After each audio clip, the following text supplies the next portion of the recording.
I get frequently asked, what is my daily routine? And, one of the things I think is most important for trauma survivors and people who have been through traumatic experiences is creating some routine. And the reason why is because when you look at the research and you understand that our bodies will often default to the sympathetic nervous system, that fight or flight, from the moment we wake up, having a routine is incredibly important because it's going to help you control and facilitate your nervous system, the flow of your day, and most importantly, what you're able to do or accomplish in any given day. And so we're going to start. I'm going to hit you with all of the things I do quickly, and then I'm going to break them all down a little bit more in depth. So, number one is I do not have an alarm. Number two is I drink water as soon as I get out of bed. Number three is I stretch. Number four is that I have breakfast and coffee. Number five is I journal. Number six, I read. Number seven, I meditate. And then, depending on the day, number eight, I'm either working out or I start working. And so, we're going to go into each one of these bit by bit because I want to break this down so you can have a full understanding of why I operate this way and why I think it's beneficial for people who have come through traumatic experiences to consider adopting a routine like this. Now, what I will say is sometimes the routine will change. It's not always going to be to this to the T, but for the most part, it is. And this is something I've adapted now over the course of the last probably 9 to 10 years. I used to have no routine other than wake up and smoke a cigarette. So let me tell you that this is a very different lifestyle than what it used to be. So, first and foremost, let's jump into number one, which is no alarm. It hit me a few years ago that when my alarm would go off in the morning, it would throw me right into my sympathetic nervous system, right into fight or flight, right into that place where I'm going crazy. I do not have an alarm in the morning. And people always go, well, how do you get up? And I go, well, I have trained my body to wake up at the same time every single day, like clockwork. This has only been something I've been able to accomplish through a lot of training. And at the beginning, I had an alarm, and I do still have like an emergency backup alarm. So if it gets to a certain time, I'm like, okay, the alarm has woken me up. But generally, most days, I'm actually awake by the time this alarm goes off.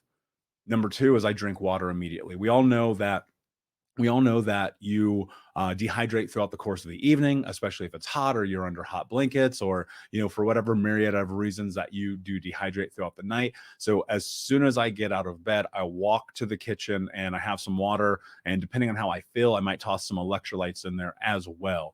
I make sure that my electrolytes have no sugar, that they do not have any cyanocobalamin, that they are as clean as humanly possible. Do your research, find what works for you. Don't start your day. I would warn you against starting your day with anything with sugars or high fructose corn syrups. Those things do not do well with your body. And there's a lot of research, especially around things like aspartame and how that leads to anxiety. So just be cautious if you do electrolytes, but most importantly, drink water. If you only drink water, toss in a little bit of pink salt. That will help you get the electrolytes you need in your body even more. Number three, as I stretch. So no alarm, into the water, and I start stretching. And stretching for me is just moving my body. One of the things is every single day, I know that I have to get into my body, I have to get out of my brain and into my body, and I have to get connected to myself and to the earth. And so, depending on the day, a lot of times I will just step outside. I'll put my feet in the grass for maybe 1 minute, and I'll come back in. I'll stretch my arms and my legs and just breathe and kind of get connected with myself. This is so important. And then recently, so historically, number four, before we dive in, number four is breakfast and coffee. So recently, I stopped intermittent fasting. I did this for probably a decade where I would not eat anything until what would be a normal lunchtime. There's a lot of research around longevity against that, but there's also a lot of research starting to come out now about if you can give yourself a nourishing, healthy breakfast in the morning within the first hour that you wake up, that it actually lowers anxiety.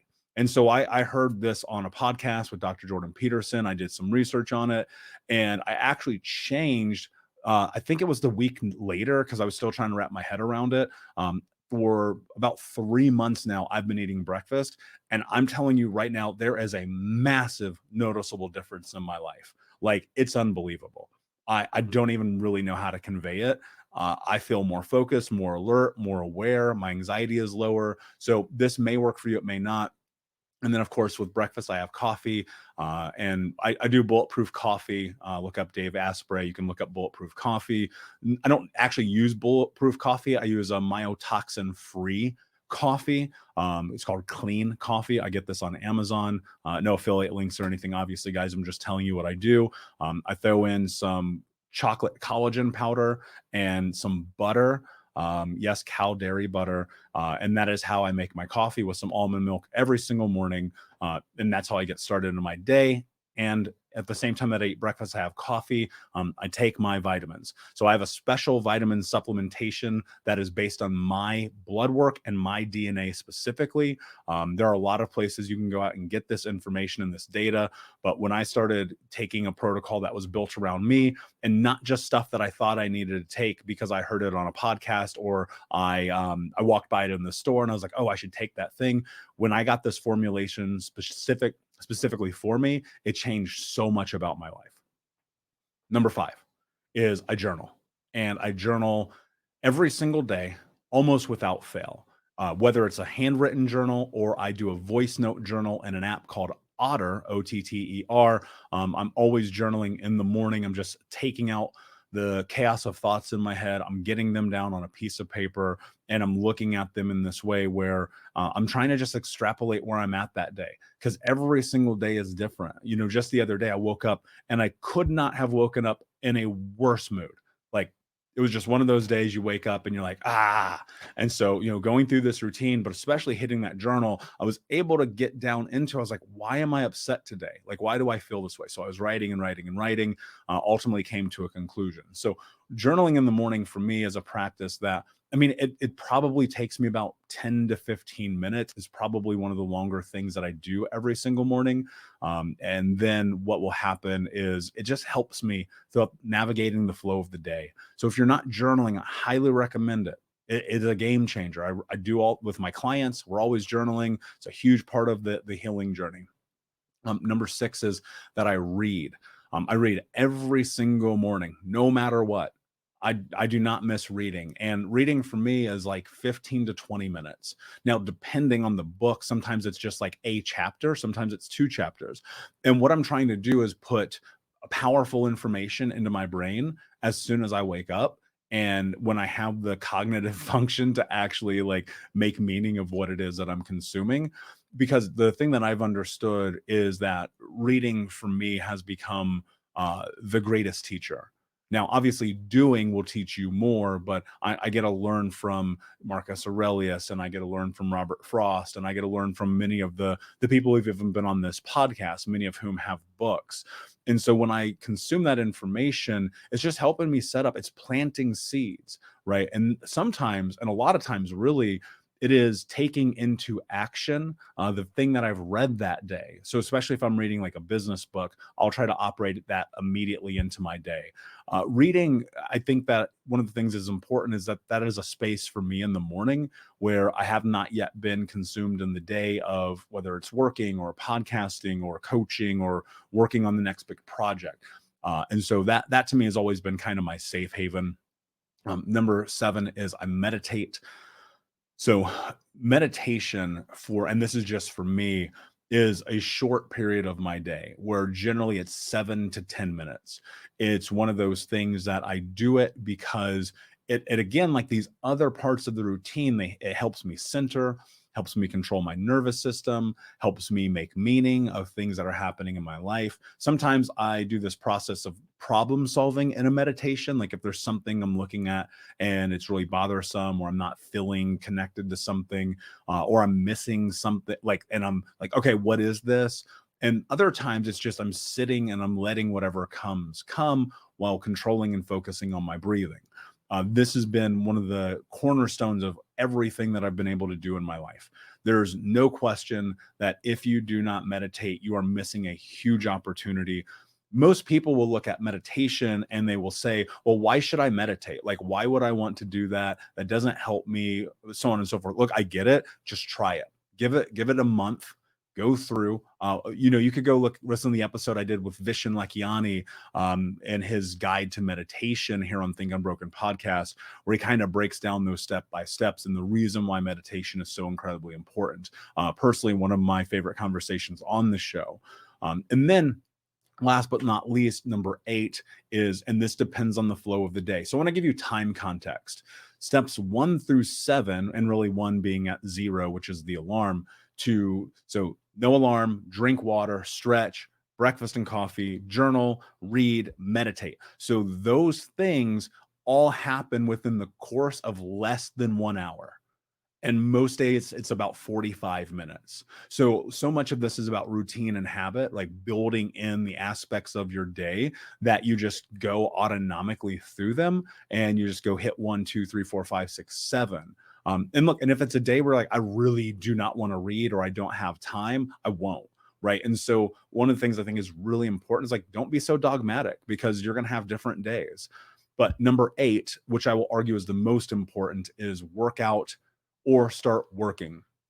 Now, this depends on the day. So on days where I have martial arts, I typically go in the evening. I've been doing that for a very long time. That will happen. And then I'll just start working in the morning.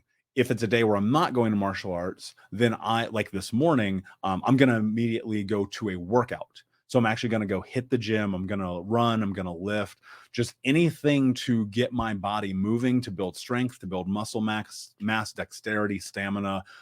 And when you look at the research around physical activity and depression and anxiety, there is no pill, there is nothing on planet Earth that's going to bring you more value for your mental health than working out. This is the number one thing I can stress to anyone.